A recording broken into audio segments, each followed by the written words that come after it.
Hello there, Canokarab here, and we are in the in-between, getting started on another Dev Diary video.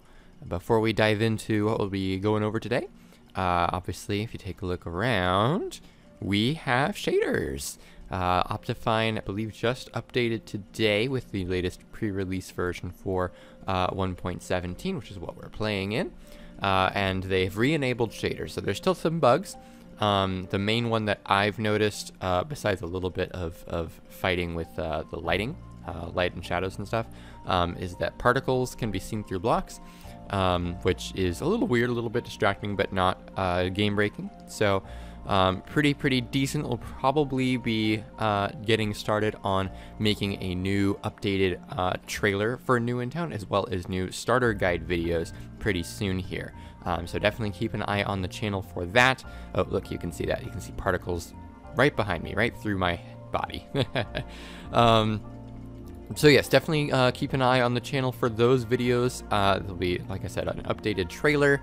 So that'll be replacing the cinematic trailer that's currently on the Planet Minecraft page, and then I'll have completely updated starter guide videos for all the new information, the new way things work, new buildings, and things like that, new recipe books. So definitely, like I said, keep an eye on that. With that said, let's go ahead and dive into the Dev Diary video for today. We've now gone through the Primordial Desert Dimension and New in Town Excavators, as well as the Buried Ocean Dimension and New in Town Seafarers. So all that's left, besides, of course, the in-between, which we went over as well, is the Tempest. The Tempest does not currently have any of the player-built structures available yet, or even any naturally generating structures built yet. So a lot of this video is going to be exploring the biomes that currently exist, and then I'll be kind of sharing my plans for this dimension that I'll hopefully be getting started on soon. So let's go ahead and jump right into this portal I've got here. Good. And I'll need to switch to survival, of course. Spawn in here. Fantastic. Okay. So first thing you'll notice as you enter the Tempest, obviously a little bit funky right here, but in the Tempest, as the name might imply, it is a dimension of eternal storm. So here in these cold biomes, it's snowing, so obviously there's a little bit of rain right here because temperature is weird in Minecraft. But in all the other biomes that it is not snowing in, it is actually thunderstorming. So we'll get into the details of what that means going forward here shortly. So let's go ahead. We're in the trees right now. Let's hop down here. And we'll talk a little bit about how the Tempest works and how it kind of tries to be a little dangerous for you due to the storm. So obviously there's a lot of mobs around here, so we might go ahead and put on some armor and get some weaponry out. Yeah. Just so we don't have to worry too much about them, because most of the danger of this biome, besides the mobs, is the atmosphere. It's atmospheric danger. So let's take care of this zombie here. So right now we're doing okay. You know, we're just wandering around. This is the Hailing Woods biome. So it's snowing, it's cold, there is, oh, well, let's take care of you. Go. Take care of you.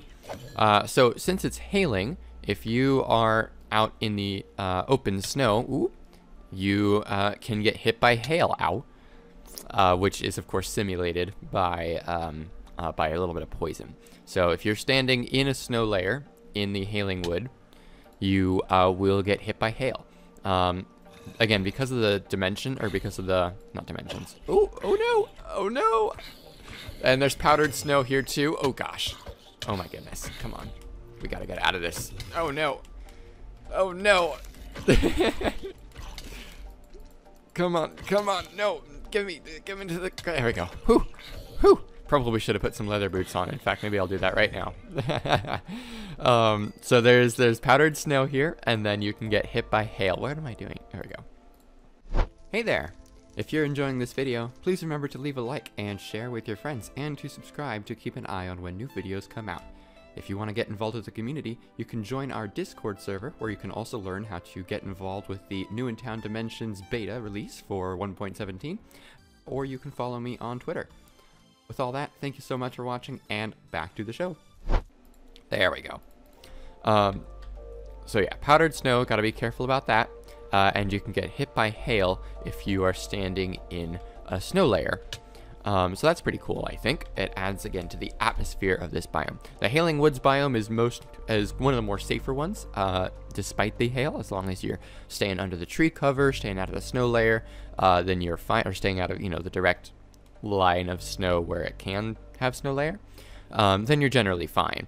It does have a lot more mobs. Well, actually, all of this dimension has mobs, even in the daytime, which it currently is. Since it's thunderstorming, the light level is actually dark enough, even though it seems bright, to have mobs spawning pretty much everywhere. With that said, though, the Hailing Wood is still a relatively safe biome. Let's come on over here. This is a river, of course. Well, actually, it's not really a river. There are no rivers here. So it's just some water. Some lowlands in the Hailing Wood. So this right here ought to be a frozen lake. And let's go ahead once again and switch to survival. And pretty shortly here we should be seeing, yep, there is a lake guardian. Oh gosh, oh gosh, oh my goodness. Nope, nope, nope, nope, nope. And let's dive down here where we're safe. Okay, so that's another big thing with the Tempest. Whenever you're in lakes, you are frozen lakes, normal lakes, you are, oh gosh, it's the second one. There's generally some atmospheric things to discourage you from traveling on the surface of the lake. So there is plenty of magma, or there's supposed to be, there we go, plenty of magma blocks to kind of give you some air. Of course, in the frozen lakes, you've got this surface of ice, but you can dive down through it with holes or through the icebergs here. And that will help keep you safe from the lake guardians that will spawn up here, these giant phantoms. Generally it's supposed to be only one, but obviously if you escape one and get far enough away, then another one will spawn to try and attack you. So you really gotta be careful when you're exploring frozen lakes. There isn't a whole lot to do in the frozen lakes, so it's more just kind of a warning to stay away in that case. If we come on over here, this is a glacial wall biome.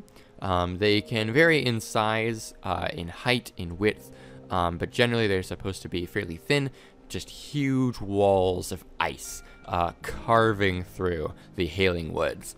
And I think they just look really, really cool. They're made of packed ice, I believe. Yes, no blue ice. And then there's actually a really good opportunity for you to see the base stone for this dimension is, in fact, deep slate. So this dimension is considerably more difficult to mine than any other dimension, including the Primordial Desert.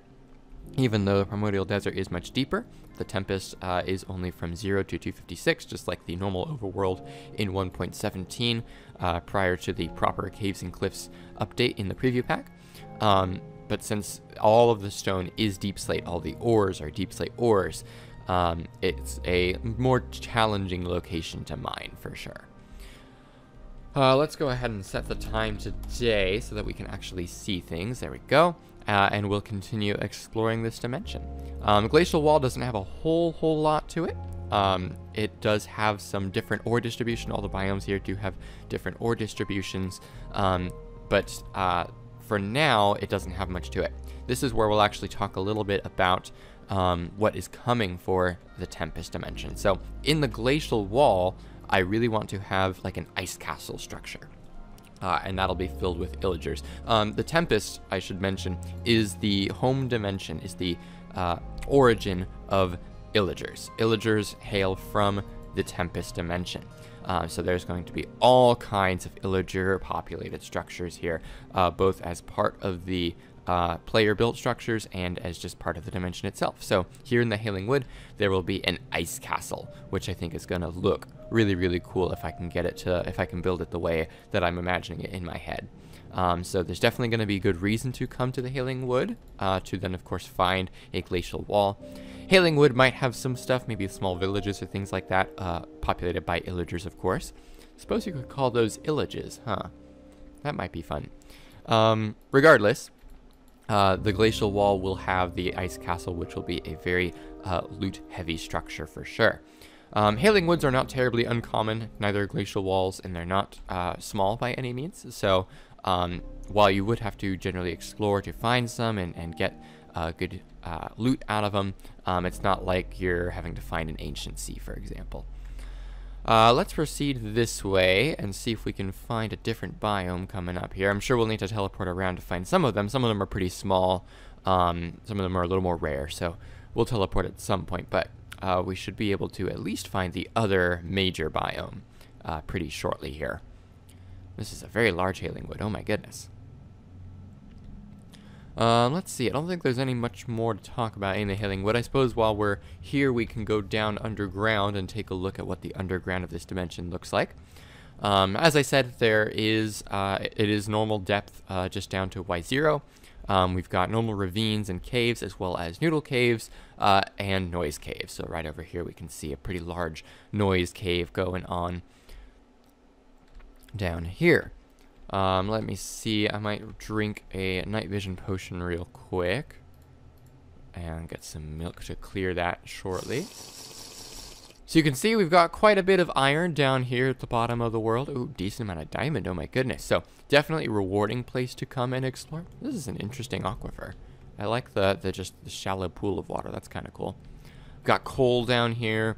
But like I said, it is all deep slate. This is pretty much the bottom of the world. So getting down here is still a challenge. And of course, that's without even taking into consideration all the mobs. We'll go ahead and come back up to the surface and continue on our way to search for a different biome. If I don't find one pretty shortly here, though, I think we'll probably just teleport to it. But I'm really surprised that we haven't found one yet. This is just a really big hailing wood, huh? There we go. Does look a lot better without night vision up here. Okay, I don't think that's a lake or anything. I think it's just some low terrain that obviously went below sea level. Oh, here we go. Here's something. All right. So this looks like, yes, this is the lightning field. So now we're getting to the part of the dimension where it is actually thunderstorming. So in the lightning fields, well, that's a lake. So we'll get there in a second. In the lightning fields, you see we've got these big floating bits of stone. So I like to call these magnetites. And as you can see, they are fairly, or can be, fairly rich of ore. Specifically, they can have copper ore, iron ore, and redstone ore, which will always generate lit. So this is going to be a major way to get these three minerals in this dimension. So I'm having to fly or climb around and build around to these floating magnetites to get a bunch of this ore. Because in the lightning fields, which is the base biome for this dimension, so it's the most common biome, down underground, there are redstone, copper, and iron do not generate. So it's only up here in these magnetites. As you can see now, like I said, it is thunderstorming, so we can hear the thunder happening. And if we look down here, ooh! So yeah, it's going to happen quite a bit. If we look down here, of course, we have some naturally spawning phantoms, and they are a little bit bigger than overworld phantoms. Not as big as the lake guardians, but definitely a little bit larger. We've got a good amount of zombies and spiders. We're going to have a little bit of illagers kind of spawning in every biome. In the hailing woods, I believe it's mostly vindicators. Out here in the lightning fields, we got some witches. And then you also have zombie horses and skeleton horses. And the skeleton horses I'm really proud of. I think they're really cool. If they spawn, or shortly after spawning, wander onto a block that is not podzol or grass, which is these two main blocks here for the biome. So if, for example, actually... okay, it looks like my craters aren't generating, so I'll have to fix that. There are supposed to be craters in the lightning fields. It looks like I messed up a setting somewhere when I was converting to 1.17. But they would reveal the coarse dirt underneath. So if, for example, a skeleton horse generated underneath or in a crater and was standing on coarse dirt instead of on podzol or grass, it would be a trap skeleton horse. If you're unfamiliar, skeleton horses can spawn. I believe they can spawn rarely when lightning strikes. In vanilla Minecraft, I should say, in the overworld. I believe they can spawn rarely when lightning strikes. Or maybe it's when lightning strikes a horse or a skeleton. I'm not quite sure. Regardless, when they do, they also have a very, very small chance of being what's called a trap skeleton horse. And what that means is when a player approaches it, gets close enough to it, lightning will strike again, and it will turn into 4 skeletons riding on skeleton horses, which is really, really cool. So in the lightning fields, when there's craters, when I fix that, there's not an insignificant chance that the skeleton horses that spawn here will be trap horses. So very risky biome to explore, as all biomes in the Tempest are. The Tempest is really meant to be a very end game dimension. So you've got, even if you have good gear, you're trying to, you're able to handle the extreme amount of mobs. They're powerful mobs. There's a lot of mobs, and the atmosphere is even trying to work against you. If we look around here, at some point, we should be able to find a creeper, I would think. Let me see here, because that's a big deal here in this dimension as well. Let's see if we can find one. Oh no, these are caves. Let's see. All phantoms, by the way, in this dimension are bigger like that. That is the normal size, and then there's the lake guardians, which spawn only if you're walking above the, if you're walking on the surface of frozen lakes. Interesting that no creepers are spawning naturally. I think we're just getting a little bit unlucky. They do spawn more commonly in different biomes, but I thought they were pretty high here too. Let's go ahead and just spawn one with an egg, because that'll, I think, demonstrate pretty well. So we spawn a creeper. Look at that. Instantly, it is a charged creeper. So because of the constant lightning in this dimension, the air here is just flowing with electricity. So all creepers in this dimension are always charged creepers. So you really need to be careful in this dimension as you're traveling in any biome. This is a lake. Actually, specifically, I think it's a... Oh, no, just a lake. So this is a lake biome.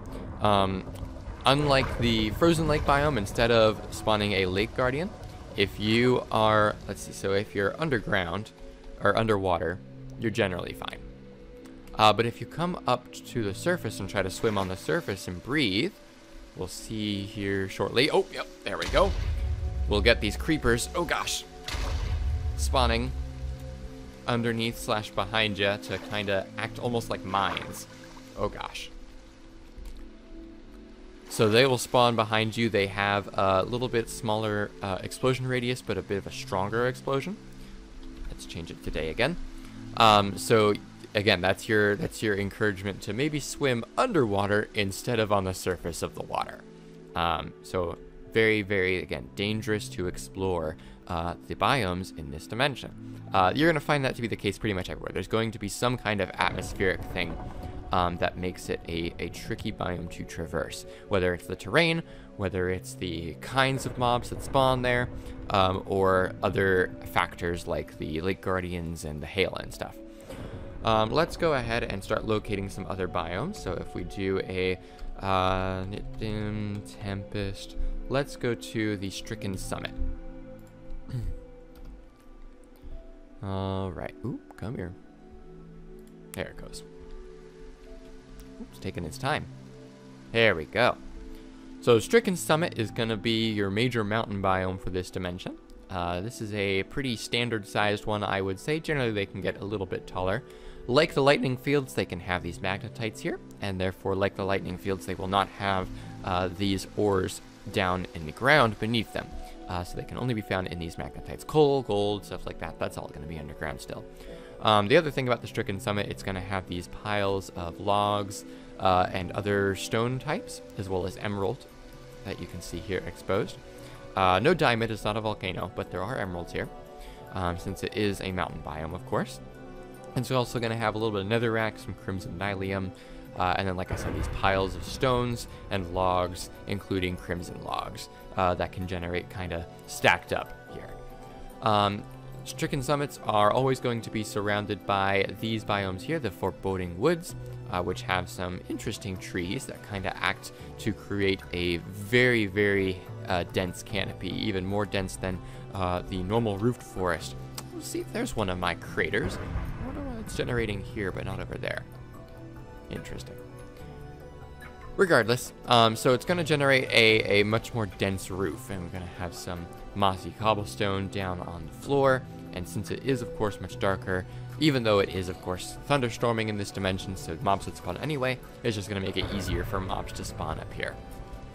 The main atmospheric danger for this biome is if you are traveling on the canopy, then you will, occasionally be attacked, or frequently, I should say, be attacked and harassed by these canopy spirits. Oh gosh, canopy ghosts, I should say. Oh gosh.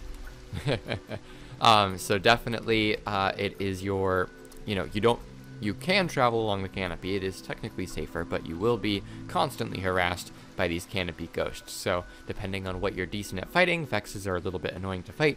It may be safer and better for you to travel along the floor. All right. So those are your two main biomes for this area. Let's take a look at what we want to do next. We've done the frozen lake, the glacial wall. Grand Lake is just a deeper lake that can sometimes generate in normal lakes. Let's go ahead and try and find one here. Here we go. So you've got your normal lakes here. The only major difference is that Grand Lakes are a little bit deeper, and instead of having sand as their ground, or sand intermixed with gravel, I should say, they have just gravel. They're also a little bit more likely to have kelp, and they will have a little bit more magma blocks for you to breathe from. Sorry about that cut there. I made a mistake and didn't prepare my computer for a big recording today. So, anyway, back to what I was saying, or getting started to say. I'm thinking of having like almost like an oil rig type structure able to generate in either Grand Lakes or just lakes. So that'll again be populated by illagers. Won't be made of metal, it'll probably be made mostly of wood. So it'll look like an oil rig, but it probably won't be an actual oil rig. It'll just be some kind of structure coming out from the water instead of being on the water. I think that'll be pretty cool. The Stricken Summit biome is going to have a weather station. So that's going to be kind of suggested to be not necessarily what's causing the eternal storm here, the eternal thunderstorm. That is just a fact of the dimension, and is a major reason why the illagers became so gruff and are seeking to expand outward to other dimensions, as you can kind of tell from the lore books that you can find across the dimensions currently. But there will be a weather station here to demonstrate that they are trying to take advantage of the weather and, still try to survive and thrive in this very hostile world that is still hostile to them even, not just to the player. One structure that can spawn here in the lightning fields we may not be able to find. Currently, it's the zombified, towns, villages that the vanilla Minecraft already has. Probably won't always be the case, but if you happen upon them as you're exploring the Tempest in the latest version, that is normal. They are supposed to be here. Just not sure whether they're going to be permanent or not. See, these look like my craters, but for some reason they're not generating. Oh, yep, there's one right here. That's fun. So they are technically pillager outposts as well, so they will have. See, there's another crater. Why aren't they generating elsewhere? That is weird. So they will have illagers as well as the zombies that normally spawn with them. Again, not sure if this is going to be permanent. I think they're neat, but they don't really match my plan for this dimension. The main structure that I plan to have in the lightning fields is actually going to be more of a railroad. It'll have a nice big locomotive, and that'll be the main structure, and then you can kind of find it by following the railroad tracks that might lead away from it. So with that said, let's go ahead and work on getting to a different biome here. I think next we'll go to the slimy reservoir. Alright, wait for that to generate for us. Here we go. So the slimy reservoir is a small-ish biome. It's going to have a lot of these low wetlands and then a lot of shallow ponds and lakes as well. This is a rather large one, it looks like. So it's got a really big lake over here. But over here is going to be your main part of the biome. Because slimes require slime chunks to spawn normally, the slimy reservoir kind of gets around that by spawning magma cubes. And then if the magma cube either spawns on or shortly after spawning moves onto a block that is not a magma block, it will become a slime instead. Now, the slimes can, of course, die on the magma block, so it is a dangerous biome even for them. and it's supposed to be kind of a dangerous biome for the magma cubes as well. So it's kind of it's called a slimy reservoir because it's, you know, low wetlands where the water has pooled and congealed so much that it's become these huge amounts of slime blocks, which of course makes slime blocks very, very easy to get if you find one of these biomes. But again, since this is an endgame dimension, endgame biome for sure, it's fairly rare. So I feel like that is very reasonable to have very, very large quantities of here. But on top of that, like I said, the slimes will generate here, and then the magma cubes will kind of be here as well, trying to survive in their own way in this biome that kind of meets hot and wet. You'll notice down here in the water as well, that is all slime block as well. So underneath the water, we just got a whole pool of slime blocks. And that goes down for a couple of blocks, actually. In fact, I think underneath the grass, even if we come over here. Yeah, if we come right here, it's a little bit difficult to see because slime blocks are weird, but yeah, there's quite a bit of slime available in this biome, and it actually stretches down into underground. You've got these nice deltas of water and slime, and in fact, even more slimes can generate down here with the same rules as the magma cubes. Ooh, that looks kind of cool, the slime blocks with the lava. That's pretty neat. So really, really useful biome, especially if you plan on doing a lot of large slime redstone builds or projects. But a rare biome for sure, and definitely has its strange perks with the magma cubes and slimes and stuff. And then that takes us, I believe, to our last biome, if I recall. Looks like I've done everything except for the stockpile. Stockpiles are the rare one for this dimension, kind of like the Ancient Sea. They don't have a whole lot going for them yet. I'm not sure exactly what structure I want to make for them here. Oh, completely knocked my microphone there. Time set day, there we go. So stockpiles generally are going to generate on or next to lakes.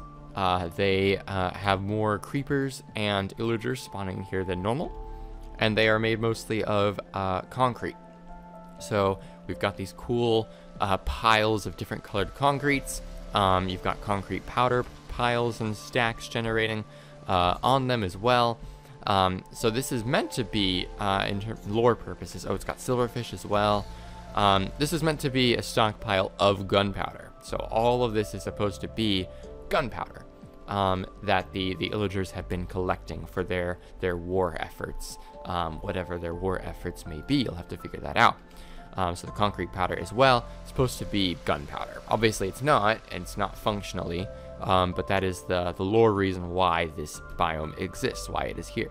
So they've been piling up a bunch of gunpowder, but of course because of the constant rain, because they built it in a lake for some reason, it has hardened and become this concrete.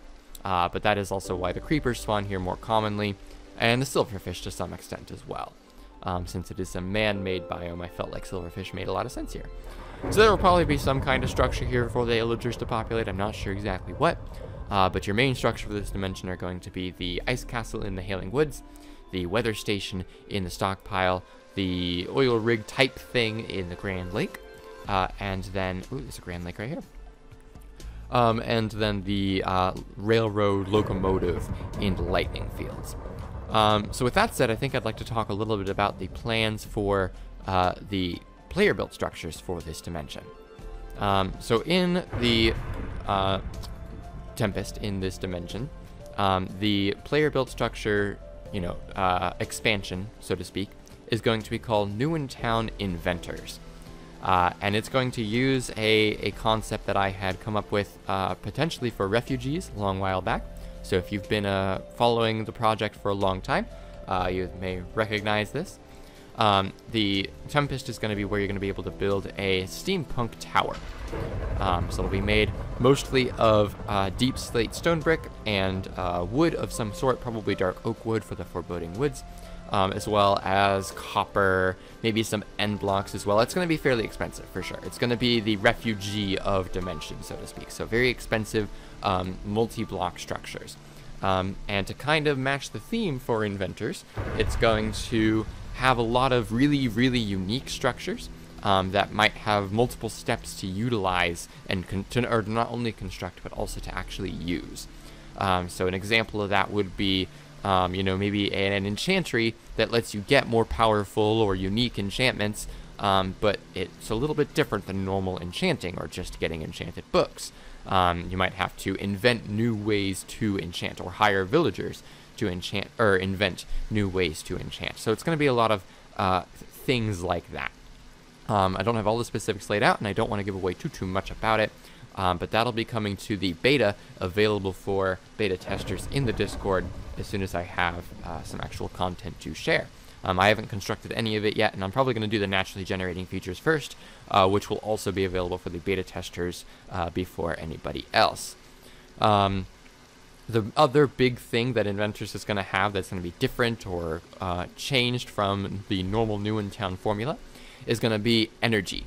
All of the structures, construction, building new sites, new pieces for your tower, as well as many of the tower's actual functional features are going to require energy. So you'll need to use different kinds of structures, different kind of techniques to generate energy to be able to do things. So you'll start with a very simple, inefficient manner of getting energy in your tower's lobby, in the first structure that you build for free with your contract book. And then as you build new structures, you'll be able to harness maybe lightning. Maybe as lightning strikes the tower, you'll get a charge of energy. Ooh, look at that. Maybe you'll be able to generate energy more passively by building like a wind turbine or something like that. So you'll have to, keep an eye on your energy, and there will be signs all over your tower to tell you what your current energy status is, so that you always know how much you have, how much you're able to use, and most things in the tower, as well as constructing things, will use that energy. And you may have to build like extra batteries to be able to hold more energy. Maybe you'll only have a limited supply maximum available to you to start with, and you'll need to be able to expand that to be able to hold more energy to build and use those more powerful structures. So that's going to be the main thing that New in Town Inventors is going to utilize here in this dimension, on top of the additional expensive resources that you'll need to collect across probably multiple dimensions. Yeah, I think that's the bulk of it. It'll also, of course, have the conclusion, the finale of the Dimensions saga, of the Pillager saga. You'll face the final boss, which will require having defeated both the bosses in the Seafarers and Excavators stories as well before you can actually face him. But other than the actual boss fight itself, it'll still utilize the normal progression of revealing bases as you build more pieces to your tower. So definitely something to keep an eye out for. I would say it's a good ways down the road. Like I said, I want to build the naturally generating structures for this dimension first, the locomotive and weather station, things like that, and then I'll start working on inventors. With that said, if you want to keep an eye on that progress, if you want to be the first to explore these new things that get added to this final hostile dimension, definitely join the Discord server. Once you are a hero role, then you can request to be a beta tester and get added to the correct channels to be able to access that for when those beta test options become available. I hope you've enjoyed this Dev Diary video. It was a little more hypothetical than normal, but I hope that just means that there's a lot more to look forward to as New in Town and New in Town Dimensions continues to expand and grow. I'd like to thank you so much for watching. Please remember to leave a like and share with your friends, as well as to subscribe to keep an eye on when new videos come out. Once again, now that we have shaders for 1.17, new trailer for a new cinematic trailer for New in Town, as well as new starter guide videos will be coming out soon. So definitely keep an eye out for that. With that said, thank you guys so much for watching. I'll see you guys next time.